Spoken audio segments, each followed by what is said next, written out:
So these liberals versus conservatives is also specifying destiny, so it's be good. Look very bad.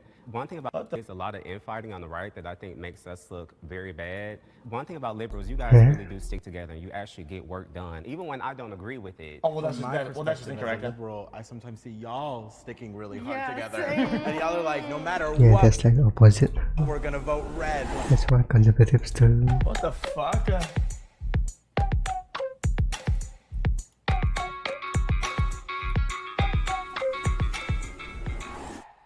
The far left and the far right are equally problematic. True. 3, 2, Well, that's a 1. super. I mean, Yeah. I've actually seen both equally problematic. That's sides. not. Okay, I'm he a agrees with me. conservative, and I have seen the far right chastise me for my sexuality, and I've seen the far left chastise me for being conservative. And hold on. I've had my own address put on the freeway here in Los Angeles because they feel that my voice should not be out there. So I see the two sides actively doing harm to those of us in the middle who have a really rational voice and want to express ourselves in a safe way. I appreciate the anecdotal experience that you had, but I think my issue saying that liberals are more problematic. I think everyone is. What I talk about in my anecdotal It's actually cooking. incident is where I have never had a conservative physically attack me on the streets for what I am or who I am. They may verbally attack me. I've got that from the left too, but the left has physical attacks on my physical being out on the streets because I'm expressing myself. So I mean, Multiple. The opposite for myself. That was actually kind of surprising. So experiences, as I said, anecdotal. I mean, I'm not surprised, I guess. Right. Your experience, completely Both sides are actually insane. So. valid, but to say, oh, liberals are worse. Right. Well, it's not that there's no one worse, which is why I didn't move to strongly agree. My anecdotal experience Zero. tells me that there is a group of people on both sides that will do active harm to someone who steps out of their expected Good one. narrative. I feel like when we talk about political extremes, I think one, there is a lack of desire for bipartisanship. The second thing is this kind of playful attachment to facts. People on the far left and the far right, whether we're talking about Israel-Palestine or vaccines, people seem to have very fun activities in terms of just completely making stuff up regarding these two things. And then the third thing is the demonization of political opponents, where people on the far left and the far right engage in this idea that the people on the opposite side of the aisle, they're not just different or have different ideas, they actually hate the country, they want to destroy us. People get labeled as extremists just for being even pretty centrist based on our small conversation. Okay. I don't think anyone here is extreme. No. But going down the street, you might get labeled a crazy leftist or racist or... I had to take this shirt off, for real. It's interesting because when answering this prompt, I sort of hesitated. I've been on both I don't know if I can watch this, to be honest. sides of the spectrum. I used to be what I would characterize as a radical leftist. Now I'm sort of Yeah. right of center. You're skipping the whole And video. I feel like I get carried. There should not be limitations on free speech. Chat. I was what Disney says about this. I was says about this. There should not be limitations Guys. on free speech. Guys, What is he saying? this is a definition. Guys, there should not be limitation on free speech. Guys, I feel like it. Huh? If you agree with this, I think it's brain dead. 3, 2, 1. Yeah, see? I mean, it depends on the Yeah, I hate this context. prompt. It's prompt because everybody should be in disagree. Because it's a bad prompt. all agree that direct calls to violence are not See, acceptable. there you go, calls to violence. That's what I was gonna say. You can't scream Boom, fire. boom. Yeah, so there was... He was going to say, huh? I was gonna say, guys, that was gonna be my one argument. Guys, calls to arm for violence. Boom, done. Theater. Otherwise, I think Easy, that easy, there should be easy announcements answer. on college So easy. campuses, doing their ideology. You should be allowed to say basically whatever rhetoric you want, as long as it's not violating the terms of service of a platform. I do agree that vaccine misinformation is harmful. I do agree that misinformation relating to conspiracy theories is harmful. But I don't think the proper way to go about addressing that is to lock it all down and to ban it. I like the steps that YouTube has taken, where they might put a note under the video, or what Twitter, or the social media platform formerly known as Twitter, called X, is taking, where they have the community note system. I was thinking the very same thing as you. Of course, there are certain things that you cannot do, even with free speech being present. And I'm not sure how you define hate speech. So with some of the hate speech laws but she's wrong though, because then that means that there's a limitation. By definition, what she just said is a limitation. So her answer is disagree, not agree. coming about, I think those need to be reevaluated and maybe rolled back. Yeah. Because even I'm people so confused. who we disagree with or we don't like or we view as evil should still be able to espouse their beliefs. Right. For example, right now, what's going on with students on campus, I don't agree that Congress and other individuals should limit what students are talking about on campus, what's going on in Gaza, what's going on in Israel, with the crackdown on JVP, the crackdown on Students for Justice for Palestine. The people who are in power JBP. should understand that students are the most, I would say, abrasive when it comes to speaking out against injustices. I'm a free speech absolutist. I think that there should be repercussions to certain free speech, but it's a constitutional right, and that's where I stand. That with it. makes I don't no want any sense. apps being banned. I don't want people being banned from certain apps. And I think there's an attack on our First Amendment right now. Yeah. So you think no one should be banned It's from? gonna do nothing the prompt. No, They don't even understand the prompt. absolutely So not. like someone calls me like the F slur, you like leave them. Yeah. Why? I get called that Because all that's the their time. right to say that. Now, you can. There should be measures taken to where, Hell no. like I said, there are. Guys, if you get punished for talking freely, that's not free speech. That means that there's a limitation. Guys, I think there should be some consequences for this. Okay, well that means that there's a limitation for free speech. That's just how it is. Like, Repercussions to certain speech. I don't think guy the is platform bugging. should be They're all- able to these are all remove bugging. them, but I think you should have the right to block them like we already can now, Right, I because agree with- I've lost 3 Instagram profiles just for saying, oh, I don't think children should have sex changes under the age of 18. Accounts gone. Like, I've lost thousands of followers and stuff for just saying things that I think are just common I do have a sense, question so. for you, actually. Yeah. Because I can understand why Surely like that's hearing a what word happened. like that is harmful, and it's not something that you want to deal with on a daily basis. Yeah.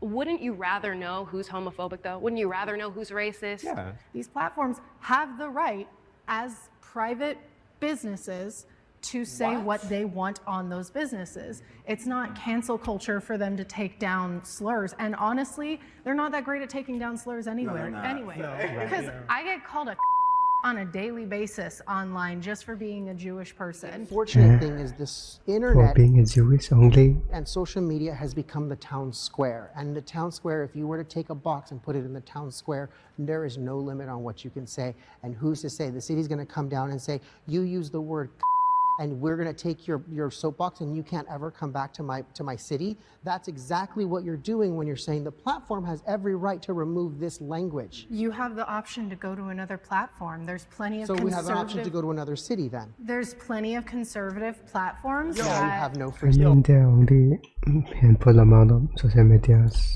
a city, Biggest, oh my god. As big as Twitter or Instagram. speech. you have free speech because you have so many options. I think we have to be really You have to compare that to a house, not a city. A house is a privately And owned let's see the Destiny take on this.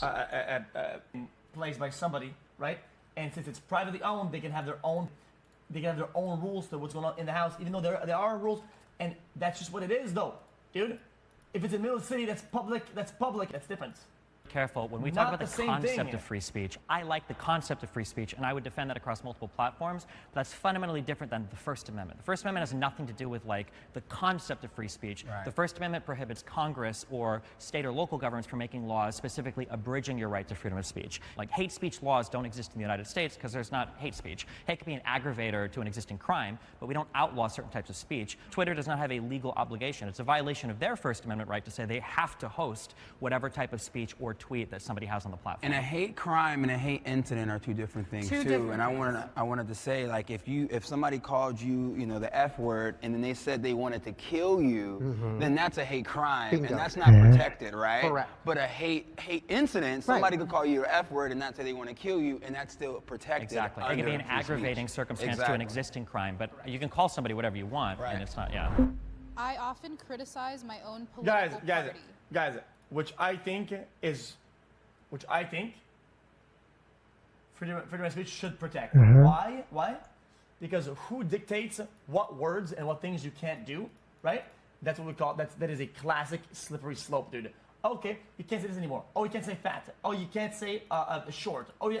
And well, at one I point, don't think no one is doing that right now. there's a good.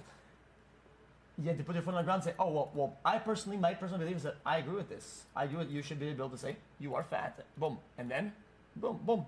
I mean, it is. 3. What do you say? Yeah, I don't think no one cares about this words. True. You know what? Violence should never be the answer. You know what? Oh, it's a bad prompt again. Any issue? Bruh. Nah. Guys, I have to majorly disagree. But So I guess violence is good now. a few exceptions. Let's see. To any issue. 3, 2, 1. Guys, it's a super hardcore disagree. Disagree. Come on, Destiny. Destiny. Dude, why does Destiny only go to disagree? Go to hardcore disagree, bro. There, it's Amala. Hey, I'm Destiny. Do you want to be in a Jubilee video? If so, go to jubileemedia.com/cat. Oh, that is Goopy. Or click the link below this video and you can apply. Now let's get back to it. I mean, violence, assuming we have a functioning democracy, I think violence is bad for two huge reasons. One is because we don't want to condition people to feel like violence is the answer to political disagreements. And then two, we want people to we want everybody to be able to utilize some form of protest against the government. And when we endorse violence, we're now saying it's okay for even people we disagree with to use violence, and that can be really scary for a lot of different reasons. But I would say in general, 99%. I guess that's a good point. We're at today in the United States, we are not at the level of where violence is necessary to enact any kind of political change. I wouldn't say that's entirely true. I mean, there's a certain level of violence happening to marginalized communities. That doesn't mean I necessarily agree with violence when it comes to the Palestinian rebellion that's been happening in Israel. I don't agree with people that's. But at the same time, the violent uprising That was not related to this question at all. that have happened, most of which have actually been peaceful, but still there is some sort of violence happening because they've been oppressed for so long. Like back in the past, people think that, oh, Jews went peacefully into the camps. No, we were violent. We had uprisings. It's hardcore stressing it out, bro. We fought back. At a certain point, there is violence in fighting back to oppression. I put agree because I don't strongly agree with it because I'm all about nonviolence in my life. Guys, I agreed because for me it was like, violence should never enter any issue. Brother, you're cornered and have nowhere to run. Somebody's in your house, gun, and you have a gun.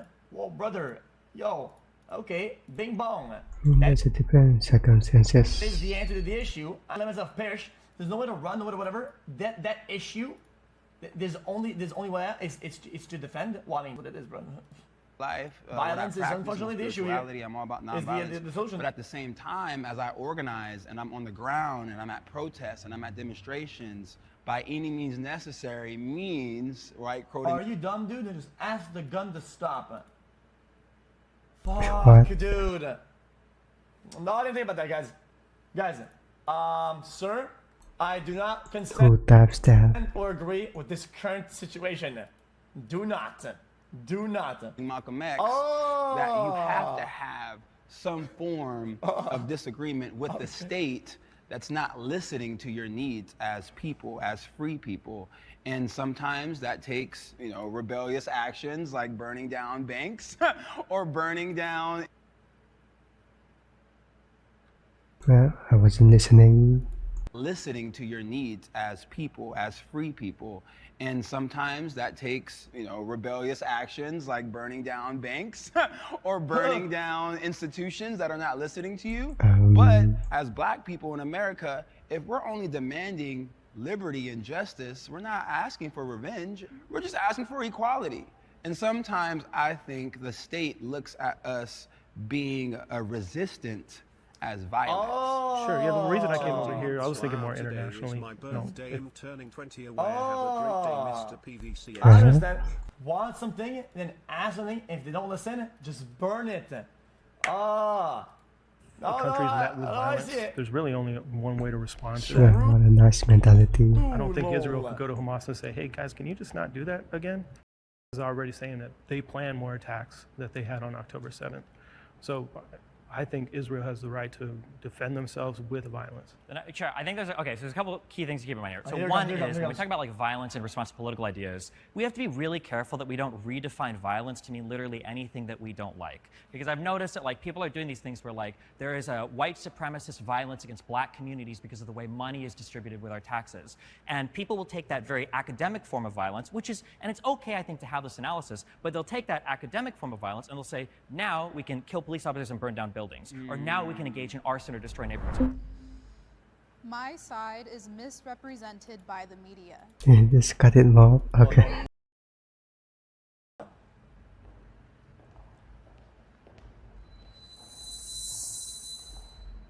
Honestly, the media is controlled by the left. I really never see any positive light shine on conservatives nor the right in the media ever, unless it's right-leaning media. And to your point, what I think is really interesting to even just look at the conservatives who are here today, it's a pretty diverse bunch of people. And when I was on the left, my characterization of conservatives was like white, heterosexual, old man, and to having moved over that space and see, oh, there's Yes, way I more feel like people it's who like just their happen to have job to do conservative that, no? beliefs, or maybe they don't agree with some of the woke stuff that's happening right now. I think we are often mischaracterized. Guys, I do agree that right now, this if you agree with this, this means that the media is never biased on any side. It's literally just proven that every single media outlet is biased one way or another. Even if it's 1% biased on one side or another, there is then a basic de facto misrepresentation. It's just the basis of it. now, ironically, it seems like the left and the farther left have more kind of corporate media control in terms of how images are displayed. So you're going to feel like, if you're a conservative, that you're not I mean, accurately everything is political, so represented, and the left maybe gets some more fair it's true on representation. both sides. But on platforms where conservatives run things, holy Christ, are people on the left completely and totally misrepresented. Like, how many times have I heard these stupid quotes from the WEF where it's like, oh, you want us to rent everything and own nothing, and you want us to eat bugs, and you're on your 57th booster shot. Today, if anybody's ever listened to Rush Limbaugh, Michael Savage, Billy Cunningham, like any of these people, these guys are not giving fair, accurate representation of the left. Their voices just tend to be more marginalized or smaller now in media because of how much corporate control kind of like bows to the woke agenda, I would say. I'd like to push back on that just a little bit. I agree with a lot what you're saying, but when it comes to right-wing media, maybe platforms like the Daily Wire or PragerU, they're very open about the fact that they're conservative. A lot of the mainstream left news, they'll present their opinion as fact. But, you know, like someone like Ben Shapiro, he'll tell everyone, you know, listen to my show, listen to I don't Pod Save disagree with that, America, actually. figure out what you think is right, listen to and you could figure out the facts based on what we're both saying. You don't see that as much from the left. I want to push back on that because Ben Shapiro has stated a lot of opinions as facts. Yeah. I don't think I think that there are better examples to use within the Conservative Party that are more open. He means people being more deliberate, right? About the inclination instead of being like a wolf in sheep's clothing, is what he's saying. About being opinionated, but Ben Shapiro is not. Yeah, or Michael Knowles saying transgenderism should just be eradicated from society. The American So dream. now- Dream Chat, do you is believe in the still American alive. dream? what? 3, 2, 1. You know what? Neutral on this. Neutral. Yeah, neutral is not attack. Yeah. I feel like when upward class mobility is so hard as it is right now, the American dream is Guys, it's what either is the dead American or dream? it's on life support because it's just damn near impossible for people to climb out of poverty. Everyone thinks that they're going to be the Victim mentality. next Jeff Bezos. You're closer to being on Skid Row than you're ever going to be to Jeff Bezos. I think the 2 American cars, dream kids, I don't think you would ever want to be Jeff Bezos level. I mean, fucking the house American and shit like that. memory. you Like I was make thinking 900K, then I think it's okay. about this just outside of politics. Like, you know how a lot of people have nostalgia for Anywhere beyond comfortable life. like the past and stuff. It made me look at America, and it's like, we're not going to get back the America that we were post 9/11 when everybody was a little more unified outside of the patient. Guys, conceptually, because of the economics, Very Pogga's very cool. I do agree that it's fully then. React and everything. We're not going to get the America where all races could get along without people saying, "Oh, you're culturally appropriating, you're microaggressions," all that little stuff that keeps us divided. I don't think we'll get back to the America that we grew up in. I honestly don't. Like, I want to be optimistic, but it's hard. I guess I just don't know that that's the necessary point of the American dream. I think it shifts and it changes and it takes on the context of the time that it's in, where we have that sort of old school nuclear family, house with the white picket fence. That's changing with technology and corporations buying up properties and things like that. But I don't think the American dream is dead. I think it's taking on a new form. I think still there is no better place to be. But the bottom hard work Have of the American dream. I feel like a lot of the views you have of the American dream get so politically tainted that one of the things that sucks is for the cool things that are happening in America, you can't even take credit for it anymore. I hate that I chose like the most politically divisive topics, but like, for instance, like I personally think the COVID vaccine, that was a huge success of United States innovation and capitalism. I think our guns are really cool. I think that's like super awesome. You can shoot awesome firearms in the United States. I'm a proud gun owner from Nebraska. It seems like for all the things that exist that are good, we can't take credit for them anymore because all of them become so heavily politically divided that we start to have this huge doomer outlook on everything. I think it's really hard for some people to have that optimistic outlook when there is so much in the way. Like I, as a disabled person, we're still forgotten about with marriage equality. We're still forgotten about when it comes to health mandates. For a lot of people who live this every day, for us, the American dream is dead, and it's been dead for a while. I just think like as a the fact that we're all here and like clothed and fed and have water and we're here discussing ideas and like how to make this country a better place, to me that completely signifies the American dream we are currently living it. That's like, as you said, like a really optimistic view, like, oh, look how far we've come, but what if that's not enough for those people? Guys, I think on a lot of points, people want to do something, right? And they want to be called out for it, right? A lot of things are possible, you can do them, right? People will give you some pushback, right? Maybe here and there, but you're allowed to do a bunch that you want to do, right? Yeah, you might not have to get your social validation, but you can still do it. This was freedom country, so I think that's freedom. Because you want to go around doing something that everybody's going to say, but you can still do it. okay.